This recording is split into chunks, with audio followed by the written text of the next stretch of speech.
అందరికీ నమస్కారం అండి. ఎస్ఎల్ తెలుగు స్టోరీస్‌కి స్వాగతం. నేను చెప్పబోయే కథ 'పెళ్లి ఒప్పందం' ఎపిసోడ్ నంబర్ 19.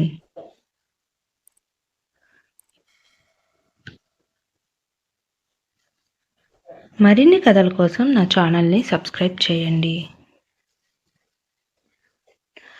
కొంతసేపటి తర్వాత పైన ఉన్న తన రూమ్‌లో నుంచి కిందకు మెట్లు దిగి వస్తూ తనతో పాటు ఒక బాబుని తీసుకుని వస్తున్నాడు రాహుల్.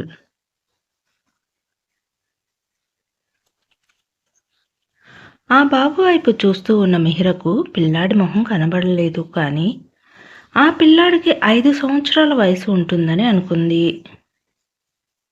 కొంత దూరం వచ్చిన తర్వాత ఆ బాబు పరుగున వచ్చి మిహిరను గట్టిగా పట్టుకుని అమ్మా అని పిలిచాడు. అది చూసిన మిహిరకు ఏమి చెయ్యాలో ఏమి అనాలో తెలియక తను అయోమయంలో ఉండి అలాగే చూస్తూ ఉండిపోయింది. ఆ బాబు ఎవరో, తనను అమ్మా అని ఎందుకు పిలుస్తున్నాడో అర్థం కాలేదు మిహిరకు. ఏంటి అలా చూస్తున్నావు? ఆ బాబు ఎవరా అని చూస్తున్నావా? అవును అన్నట్లుగా తల ఊపింది మిహిరా. వాడు ఎవరని అనుకుంటున్నావు? ఈ సామ్రాజ్యానికి వారసుడు, నా ప్రాణానికి ప్రాణమైన నా కొడుకు అని అన్నాడు రాహుల్. మిహిరకు ఏమీ అర్థం కాలేదు. ఏంటి, ఇతనికి ముందే పెళ్ళయిందా? మరి ఈ బాబు తల్లి ఎక్కడుందో అడిగి తెలుసుకోనా వద్దా అని ఆలోచిస్తూ ఉంది మిహిరా. మిహిరా 2 రోజుల్లో నా కొడుకు విక్రమ్ పుట్టినరోజు, అన్ని ఏర్పాట్లు దగ్గర ఉండి చూసుకో అని చెప్పిన రాహుల్ మోకాళ్ళ మీద కూర్చుని విక్కీని దగ్గరకు తీసుకుని, విక్కీ, నేను నీకు ఇస్తానని చెప్పిన గిఫ్ట్ ఇదిగో, నీ దగ్గరే ఉంది. ఇప్పుడు సంతోషమేనా అన్నాడు రాహుల్.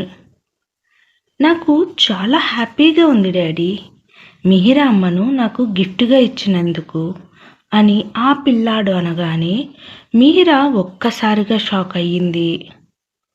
సార్, నన్ను మీ అబ్బాయికి గిఫ్ట్ కింద ఇవ్వడం ఏమిటి అని ఆశ్చర్యంగా అంది మిహిరా. ఓ, నీకు చెప్పలేదు కదా మీరా, అసలు నువ్వు ఇక్కడికి ఎలా వచ్చావో తెలుసా? కేవలం నా కొడుకు వల్ల. నన్న విక్కీ, నువ్వు వెళ్ళి ఆడుకో అని చెప్పి విక్కీని అక్కడి నుంచి పంపించేశాడు రాహుల్. చూడు మిహిరా, నేను నీ అందాన్ని చూసి నీ వెనుకబడలేదు. కేవలం నా కొడుకు నిన్ను అమ్మగా కావాలని అడిగితే నీతో ఈ ఒప్పందపు పెళ్లి చేసుకున్నాను అని అన్నాడు రాహుల్. మీ అబ్బాయిని నేను ఎప్పుడూ చూడలేదు కదా, మరి విక్కీకి నేను ఎలా తెలుసు? నువ్వు పనిచేసే స్కూలుకు ఒకరోజు విక్కీ వచ్చాడు. అప్పుడు నువ్వు వాడితో ప్రేమగా మాట్లాడి వాడితో ఆడుతూ నవ్విస్తూ భోజనం తినిపించావు. ఇక ఆ రోజు అంతా విక్కీ నీ గురించే చెప్పాడు. ఆ రోజు నా కొడుకు ఎంతో ఆనందంగా ఉన్నాడు. అది చూసి నాకు అప్పుడు ఒకటి అనిపించింది. అది ఏమిటో తెలుసా అని మిహిర వైపు చూస్తూ, ప్రతి తండ్రికి అనిపించేదే మిహిరా, అదే నేను కూడా అనుకున్నాను. ఈరోజు నా కొడుకు ఎంత సంతోషంగా ఉన్నాడో అలానే ప్రతిరోజు ఉంచాలని అనుకున్నాను. ఆ రోజు విక్కీ నీ వల్లనే అంత ఆనందంగా ఉన్నాడు.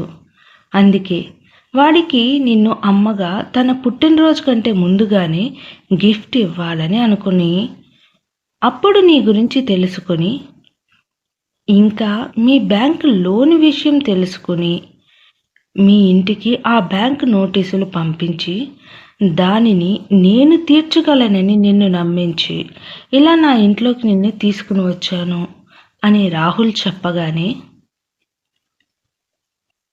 ఒక స్కూల్లో టీచర్గా నేను ఎంతోమంది పిల్లల్ని రోజు చూస్తూ ఉంటాను. మరి ఈ విక్కీని ఎప్పుడు కలిశానా అని గుర్తు తెచ్చుకుంటుంది మిహిరా. ఏంటి మిహిరా, ఏదో ఆలోచనలో పడినావు? నేను చెప్పేది ఇంకా పూర్తి కాలేదు, ముందు నువ్వు వినడం నేర్చుకో అన్నాడు రాహుల్. వెంటనే తన ఆలోచనలను వదిలి చెప్పండి సార్ అంది మిహిరా. చూడు, నీ చదువు నా ఆఫీసులో ఏ ఉద్యోగం చేయడానికి పనికిరాదు. నీ స్థాయి నా పక్కన నిలబడడానికి పనికిరాదు. అయినా కేవలం నా కొడుకు కోసమే నీ మెడలో తాళి కట్టి నా భార్యగా చేసుకున్నాను. అర్థమైందా? కేవలం నా కొడుకు కోసం. నా కొడుకు అంటే నాకు ప్రాణం. ఇక వాడు ఏదడిగినా దానిని వాడి కళ్ళ ముందు నేను ఉంచాలని చూస్తాను. అలాగే నిన్ను కూడా ఉంచాను. ఇక నీ పని ఏమిటో చెప్తాను విను. నిన్ను నా కొడుకుకి ఆయాగా అపాయింట్ చేశాను. ఇక వాడి పనుల బాధ్యత నీదే. ఇక విక్కీ నీ వలన ఎప్పుడూ నవ్వుతూ ఉండాలి. ఎప్పుడైనా నీ వలన కొంచెం బాధపడినా అది నేను అస్సలు క్షమించను. నిన్ను ఆ క్షణమే మెడపెట్టుకుని బయటకు గెంటుతాను. అందుకని ఒళ్ళు దగ్గర పెట్టుకుని పనిచెయ్యి అని చెప్పి అక్కడి నుంచి వెళ్ళి విక్కీతో ఆడుకుంటున్నాడు రాహుల్. కొడుకు పుట్టినరోజుకు ఎవరైనా బొమ్మలు గిఫ్ట్గా ఇస్తారు, కానీ ఇతను ఒక మనిషిని బొమ్మను చేసి తన కొడుకు గిఫ్ట్గా ఇచ్చాడు. అందరూ అన్నట్లు ఇతను మనసు లేని రాక్షసుల్లా డెవిల్లాగానే ఉన్నాడు.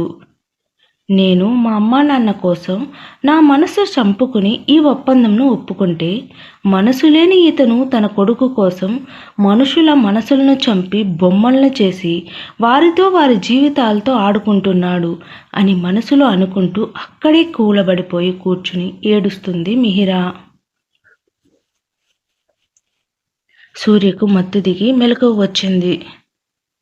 నేను బీచ్లో ఉండాలి కదా, హాస్పిటల్లో ఉన్నానేంటి అని అనుకుంటూ లేచి తల నొప్పిగా ఉండి తన తలను చేత్తో పట్టుకుని బయటకు వస్తున్నాడు సూర్య.